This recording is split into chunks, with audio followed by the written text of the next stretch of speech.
So I got a notification on my phone the other day. Usually when you have several people retweet what somebody says, or either several people follow a certain individual. In this case, it was Brandon Jennings. And of the number of people, there were a few 2K devs in there that were all of a sudden following him. And I'm just out of curiosity because I'm like, he's been in the NBA for a decent number of years, so if they were gonna follow him, I figured it would have happened a long time ago. But as you can see, when I looked at the timeline, these two tweets really caught my attention. First, it was this one. They got to get their game together for real. Then when I look a little bit further, boom, the next tweet, he pops up. Too many missed layups. The big shouldn't miss that many shots. Now, this was something I saw in the very first live stream when they showcased 2K15 gameplay, and I seen bigs that were missing a lot of shots up close between the Lakers and the Bulls they had in that first live stream with Ronnie and LD2K playing. So, but this is a in-house issue, and this is a community echoed sentiment across the board. And I'm gonna dive deep into it here, utilizing NBA 2K9 because in the past 2K had it right. So let's get into it.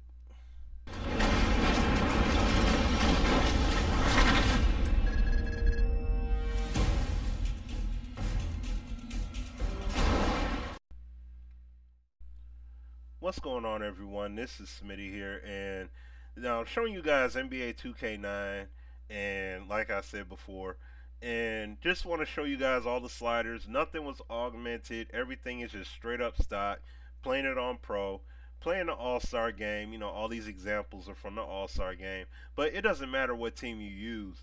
It's the bottom line here that you're gonna see with all these examples is you're gonna see how the shot logic made a lot more sense when it came to makes and misses with the respective player. Like it wasn't just it was in respect to size, as well as positioning when it came to players taking the shots.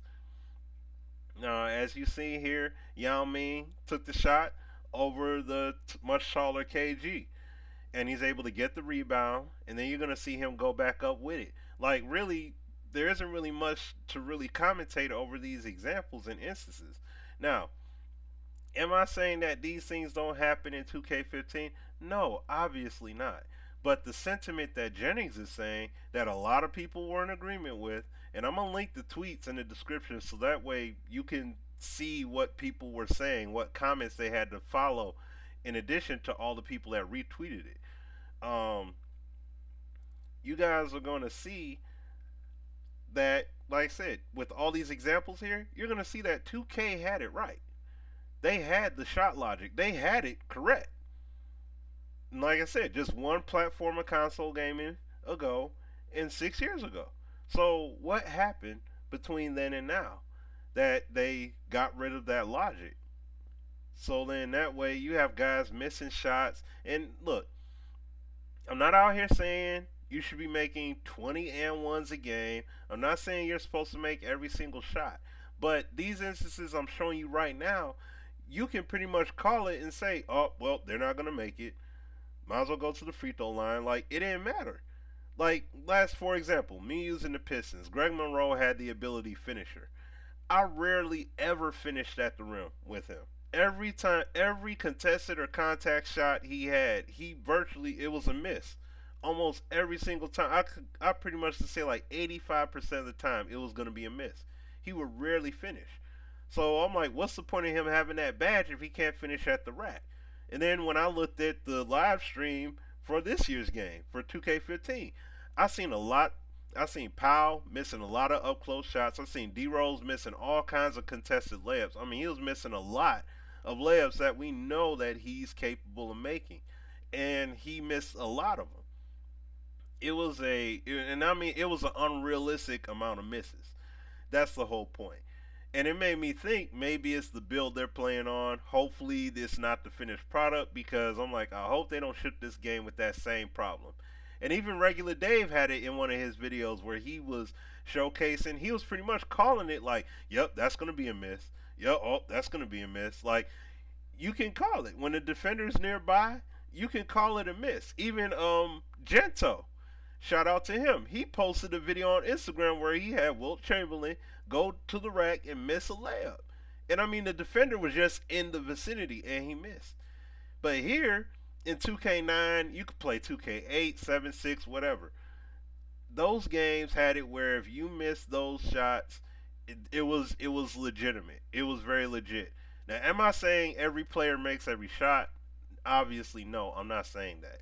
But what I'm saying is the realistic manner, especially with how 2K promotes this game for realism and sim and authenticity and all that stuff being replicated properly, it's not replicating this aspect of the game, the close shots, the contact layups, things of that nature.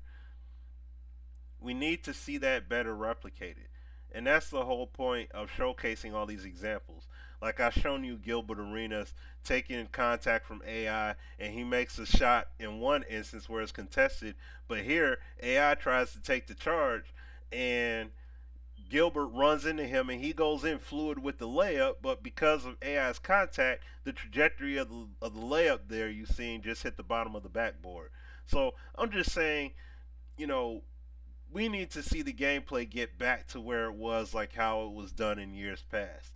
Y'all, and like I said, to people at 2K, y'all had it right back then. Y'all need to get it back here. Plain and simple. And that'll kill a lot of that noise because this is something that the community has been saying for years upon years.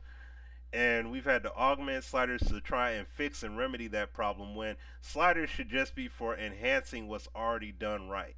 Alright guys, so I'm going to end the video here and I'll be back with more vids. Thanks and peace out. Till the next time. Every Thursday night, tune in to the Sim Standard Radio Show featuring myself, Sim F-Ball Critic, and Azure Effect. The link is in the description to listen in and to call in. The number is 914-338-0794.